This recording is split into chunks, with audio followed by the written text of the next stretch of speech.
mengganggu. Baiklah, perkenalkan nama saya Mas Hanta Alfonso Tesaid. Jadi saya 133 23 025. Saya dari prodi D3 Teknologi Komputer. Sehingga saya akan presentasikan hasil yang saya kerjakan, hasil kuis yang saya kerjakan. Pertama ada jelaskan apa itu software.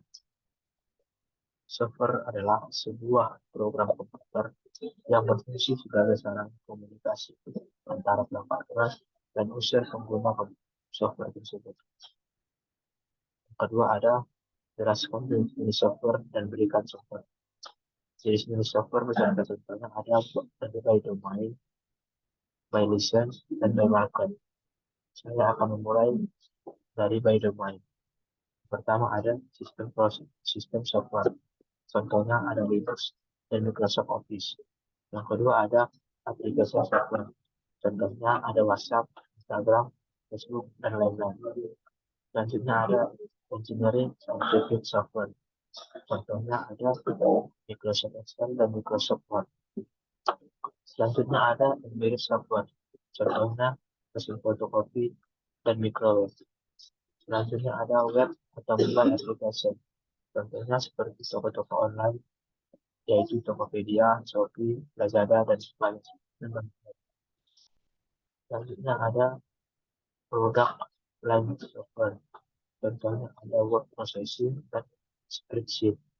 Selanjutnya ada artificial intelligence software. Contohnya ada Slack dan Zoom. Selanjutnya ada by license. By license ada open source software. Contohnya Linux dan OpenOffice. Selanjutnya ada proprietary. Contohnya ada Microsoft Windows dan Microsoft Office. Yang selanjutnya ada by market.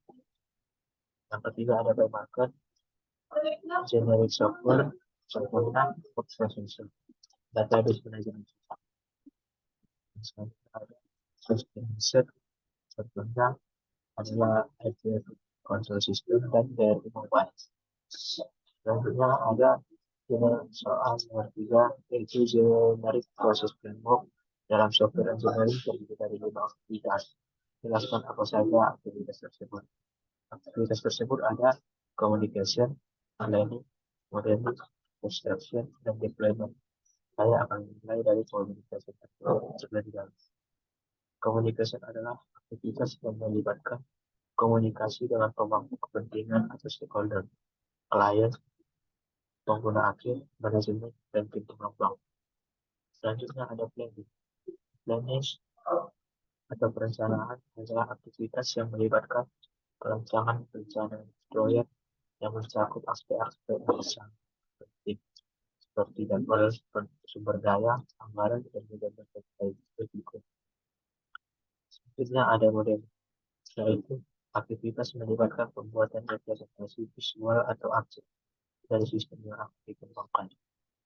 Selanjutnya ada construction, yaitu langkah paling inti dalam pengembangan perangkat lunak, melibatkan implementasi sistem perangkat besar yang telah dibuat dalam pemodel.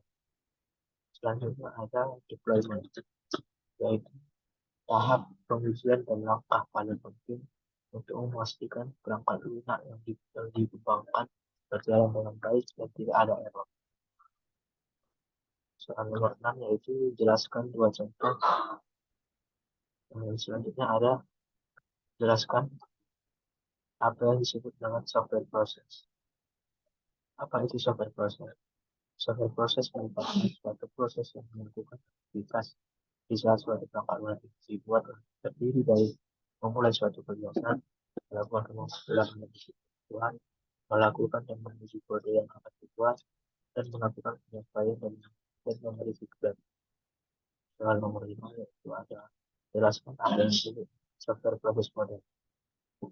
Software process model disebut juga sebagai software deployment life cycle atau SDLC yang merupakan presentasi yang disederhanakan dari proses perangkat lunak. Software process model juga memberikan gambaran mengenai langkah-langkah yang harus dilakukan dalam pengembangan perangkat lunak, serta memberikan bantuan tentang bagaimana perangkat lunak harus dikembangkan. Selanjutnya ada jelaskan dua contoh perspektif software proses model. Di sini saya membeli waterfall model dan spiral model. Yang pertama, waterfall model merupakan pendekatan kelompok lunak yang disusun secara sistematis dan berurutan dimulai dengan memahami kebutuhan dari pelanggan dan kemudian dari tahapan perencanaan, pemodelan, konstruksi, dan deployment. Waterfall ini cocok digunakan saat kebutuhan pelanggan sudah jelas dan tidak akan ada masa pengganti lagi. Umumnya digunakan untuk proyek perangkat lunak secara besar dan melibatkan pengembangan di beberapa lokasi. Selanjutnya ada spiral model. Spiral model yaitu model yang menggabungkan pendekatan interaktif dan sifat sistematik yang ada pada model waterfall. Menggunakan siklus pengembangan yang berulang dimulai dari perencanaan, analisis risiko, pengembangan prototipe, evaluasi, dan pengembangan berlanjut. Namun model ini juga memperkenalkan adanya perubahan dan adaptasi terhadap risiko yang muncul selama proses pengembangan. Selanjutnya ada jelaskan satu contoh agile model.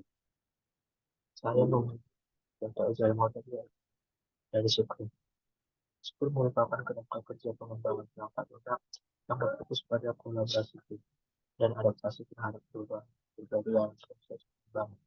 Dalam Scrum, backlog digunakan untuk daftar prioritas kebutuhan sistem atau fitur yang memberi bagi perangkat atau pengguna dan dapat diperbarui serta ditambahkan kapan saja sesuai dengan kebutuhan. Dalam Scrum, tim bekerja secara mandiri untuk menyelesaikan pekerjaan yang sudah dipilih dan melakukan pertemuan harian singkat untuk berbagai perkembangan dan identifikasi hambatan yang terjadi saat software proses digunakan. Scrum ini sangat cocok digunakan dalam proyek yang kompleks dan berubah-ubah di mana kebutuhan pelanggan akan berubah secara aktif. Baiklah, selanjutnya ada jelaskan apa itu umbrella activity. Activity adalah dalam pengembangan angka lunak yang masuk pada pengelompokan atau pengaturan beberapa aktivitas terkait dalam suatu kesatuan yang lebih besar. Aktivitas tersebut saling terkait dan saling mendukung sampai tujuan pengembangan membantu dalam mengorganisir dan mengelola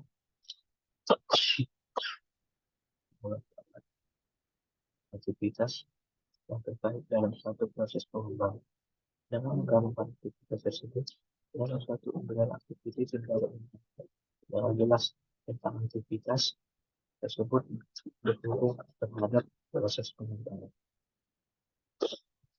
Dan jelaskan jenis kebutuhan perangkat lunak dan berikan kebutuhan perangkat lunak ada dibagi menjadi 5, yaitu kebutuhan fungsional,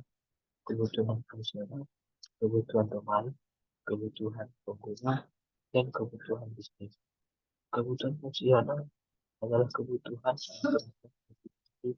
fitur yang harus ada dalam perangkat lunak. Sedangkan kebutuhan fungsional adalah kebutuhan